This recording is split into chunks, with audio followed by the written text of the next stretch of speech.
گھر کی حفاظت کے لیے کتا پالنا جائز ہے؟ پہلا سوال جو ہے کہ کیا کتا مطلقاً پال سکتے ہیں؟ تو دیکھیں، گھر کے اندر کتا پالنے کے لیے منع کیا گیا ہے، اور روایت میں ہے کہ جس گھر میں کتا ہوتا ہے اس میں فرشتے داخل نہیں ہوتے، ایک بات۔ پھر دوسری بات یہ کہ کیا منزل کی حفاظت کے لیے اور باغ کے لیے کی حفاظت کے لیے، اسی طرح شکار کے لیے اور کارخانوں کی حفاظت کے لیے کتا پال سکتے ہیں، یعنی یہ جاسوسی کے لیے؟ تو اس میں کوئی حرج نہیں ہے، پال سکتے ہیں، لیکن صرف یہ ہے کہ جس گھر میں کتا پالا جاتا ہے، جیسے منزل کے علاوہ اور کسی جگہ آپ کتے کو جو پالنے کے لیے جگہ بنا رہے ہیں، تو اس جگہ نماز پڑھنا مکروہ ہوتا ہے، اور کتے کے ساتھ کھیلنا یا اس کو مس کرنا یہ بھی مکروہ کام میں سے ہے۔ اب اسی کے ساتھ ایک دوسرا سوال بھی ہے کہ کیا کتے کو کھانا دیا جا سکتا ہے یا نہیں، پانی پلایا جا سکتا ہے نہیں؟ جیسے دوسرے حیوانات کو کھانا اور پانی پلایا جا سکتا ہے، کتے کو بھی اگر وہ بھوکا ہے اور پیاسا ہے تو اس کو دینا جو ہے مستحب ہے۔ کیا کزنز لڑکیوں کے ساتھ آنکھ ملا کے بات کر سکتے ہیں؟ اسلام نے محرم نامحرم کے احکام بیان کیے ہیں۔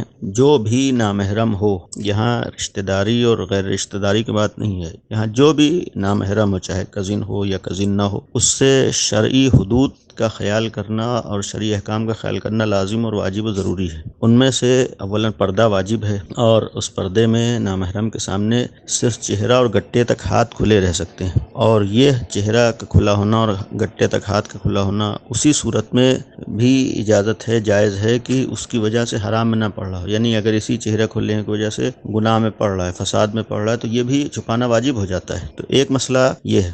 جہاں تک بات کرنے کی بات ہے اور گفتگو کرنا کسی بھی نامحرم سے، خود گفتگو کرنا، بات کرنا حرام نہیں ہے، لیکن اگر اس گفتگو کرنے کی وجہ سے حرام میں پڑ رہا ہے، گفتگو کرنے کی وجہ سے بہک رہا ہے، گفتگو کرنے کی وجہ سے بعد میں غلط راستہ اختیار کر رہا ہے، تو یہ گفتگو کرنا اور بات کرنا بھی حرام ہو جاتا ہے، یعنی اس سے بھی بچنا چاہیے۔ اور معمولاً ہوتا یہی ہے کہ ابتدا میں، بالخصوص نوجوانی میں، نوجوان لڑکے لڑکیوں کا آپس میں بات کرنا حتی الامکان کوشش کرنا چاہیے کہ احتیاط کرے، بچے، اجتناب کرے، یعنی گفتگو بھی نہیں کرنا چاہیے سوائے بہت زیادہ ضروری ہونے کے۔ جب اگر بہت ضروری ہے تو انسان گفتگو کرے، بات کرے، لیکن اگر بہت ضروری نہ ہو تو اس سے بھی بچنا چاہیے، اس لیے کہ یہی پہلا قدم ہوتا ہے شیطان کے بہکاوے میں آنے کا۔ اور معمولاً اگر دیکھیں تو وہ نوبتیں جو آتی ہیں جہاں پر انسان پریشان ہوتا ہے، وہ اسی وقت نوبتیں آتی ہیں کہ جب ابتدا میں اسی طرح کی معمولی گفتگو ہوتی ہے۔ لہذا احتیاط کا تقاضا یہی ہے کہ وہ پہلا مرحلہ بھی انسان احتیاط سے نکال لے جائے، گفتگو نہ کرے، بات نہ کرے، بہت ضروری ہو تو بات کرے، لازمی ہو تو گفتگو کرے، اور اسی حد تک گفتگو کرنا چاہیے، بات کرنا چاہیے جس حد تک ضرورت ہے، اس سے زیادہ۔ اسی لیے ہنسی مذاق سے بھی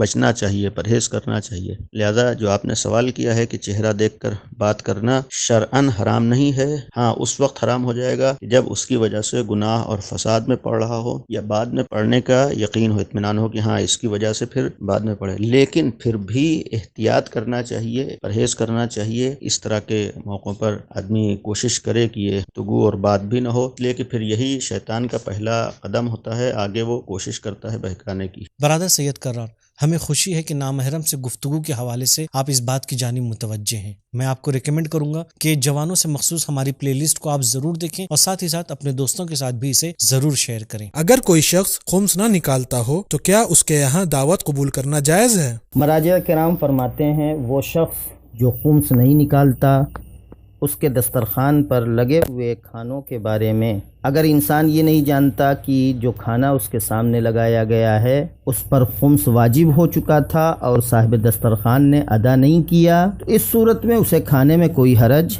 نہیں ہے۔ البتہ اس بات کا علم حاصل کرنا کہ جو کھانا اس کے سامنے لگایا گیا ہے اس پر خمس واجب ہو چکا ہے، ہر ایک کے لیے ممکن نہیں ہے۔ 90 اور 95% لوگوں کے لیے تو بہرحال ممکن نہیں ہوتا۔ ہاں، بیوی اور بچوں کو اس بات کا علم حاصل ہو سکتا ہے کہ جو کھانا ہمارا ولی ہم کو کھلا رہا ہے اس پر خمس واجب ہو چکا ہے۔ اس صورت میں بہتر یہ ہے کہ وہ اس کھانے کا خمس اپنے ذمہ لے لیں۔ مثال کے طور پر اگر جو کھانا دسترخوان پر ہے اس کی قیمت 100 روپے ہیں، وہ اپنی طرف سے 20 روپے خمس کے طور پر ادا کر دیں۔ لیکن اگر ان کے لیے کھانے کا خمس ادا کرنا ممکن نہ ہو تو اپنے مرجع تقلید سے اجازت حاصل کر سکتے ہیں۔ لیکن آیت اللہ سستانی حفظہ اللہ تعالی فرماتے ہیں کہ خمس نہ نکالنے والے کی دعوت قبول کرنا، اس کے گھر میں نماز ادا کرنا جائز ہے، اور یقین کی صورت میں بھی اس انسان کی کوئی ذمہ داری